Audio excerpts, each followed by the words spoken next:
Hello everyone. हमारी आज की कहानी है गन्ना जवाहर। तबला और सारंगी पर फारसी के गीत को राग केदार में गुनगुनाने के बाद गन्नाबाई ने उस्ताद शमसुल्लाह खां की तरफ सवालिया निगाहों से देखा। निगाहों के फीकेपन को पढ़कर उस्ताद शमसुल्लाह खां ने कहा, एक दर्जा तालीम करीब करीब पूरी हुई खातून। आगे की तालीम तभी शुरू हो सकेगी जब आप आगरा से वापस आ जाएंगी, वो भी अगर अल्लाह ताला ने चाहा। अपने बड़े से आसमानी रंग के रेशमी दुपट्टे को सिर पर संभाल कर गन्नाबाई उठी।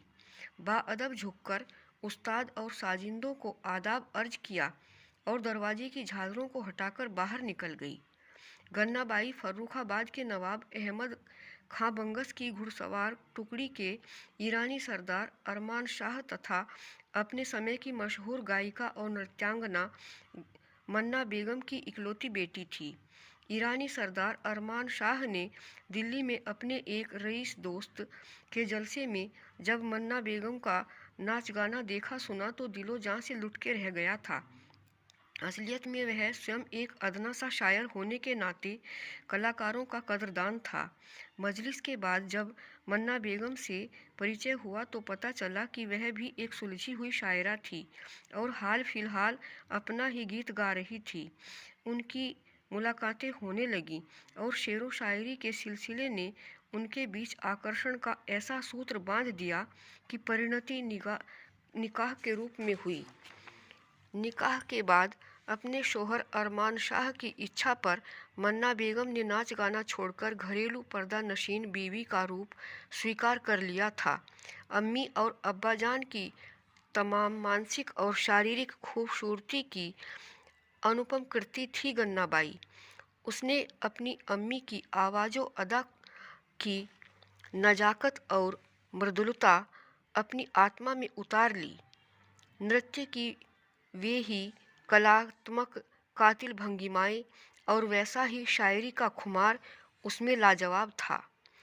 कंठ में तो ऐसा जादू भरा था कि जब गाती तो लगता मानो बिजली सी चमकती कोई चीज़ वातावरण में कौंध कर उसे चमका रही हो। वह थी तो नाचने गाने वाली की बेटी, मगर उस पर सिपह सालार अब्बा की आबरू की छाया भी पड़ी थी। अब्बा के जीते जी तो हिम्मत न थी, लेकिन उनके गुजरने के बाद भी उसने कभी पेशा न किया, किसी महफिल में नहीं चहकी। अलबत्ता उसके गायन वादन और नर्तन की शिक्षा जारी रही, रियाज जारी रहा। उस्ताद शमसुल्लाह खां के द्वारा एक दर्जा तालीम पूरी होने की घोषणा और आगरे से लौट आने के जिक्र ने गन्नाबाई का मन भारी कर दिया। ख्वाहिश के खिलाफ बूढ़े और ऐयास अवध के नवाब के साथ शादी की खबर से गम में डूबी हुई वह कुछ देर खामोश अपने कमरे में पलंग पर ओंधी पड़ी रही। इस बारे में वह अपनी अम्मी जान से दिल की बात कहना चाहती थी, लेकिन कुछ कह न सकी।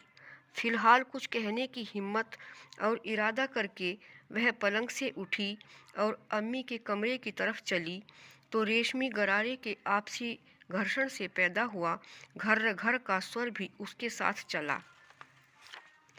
गन्नाबाई जैसे ही अम्मी जान के कमरे के दरवाजे पर आई, खिदमतगार परवेज मियाँ से अम्मी के बतियाने की आवाज़ें आई। बातचीत सुनने के लिए वह किवाड़ से कान लगाकर खड़ी हो गई। अम्मी बता रही थीं, पहले तो मैं गन्ना का निकाह अवध के नवाब शुजाउद्दौला से करना चाहती थी।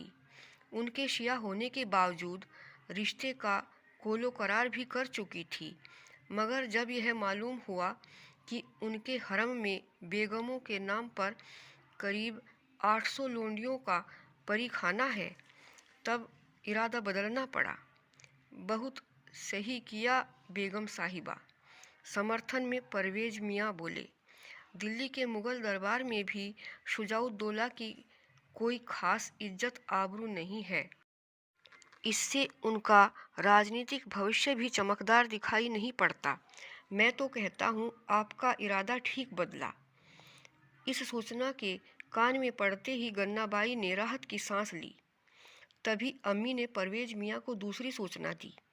गन्ना की उम्र कच्ची है, हमें कोई जल्दी भी न थी, मगर एक अंजुमन में दिल्ली के मुगलिया दरबार के वजीर शिहाबुद्दीन इमदतुद्दौला ने गन्ना को एक झलक देख लिया।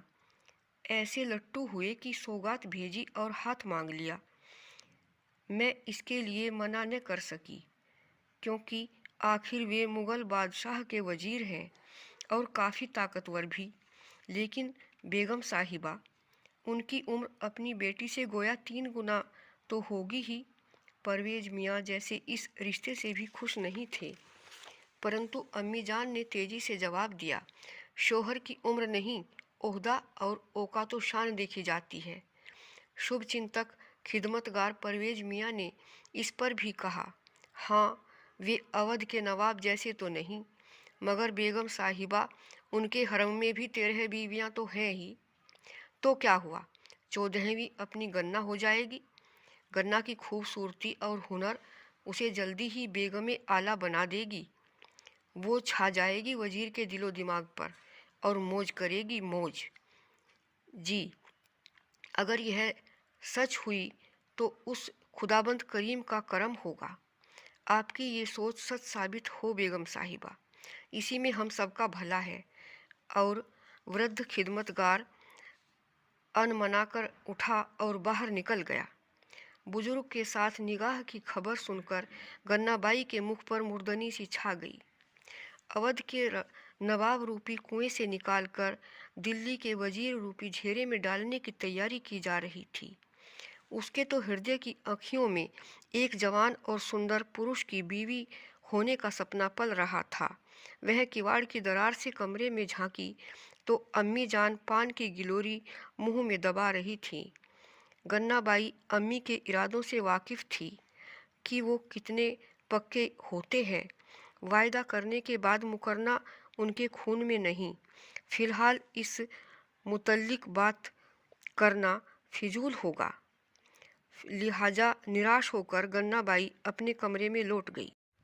साथियों, अगर आपको यह कहानी अच्छी लगी हो तो इसे लाइक करें, शेयर करें और सब्सक्राइब अवश्य करें। धन्यवाद।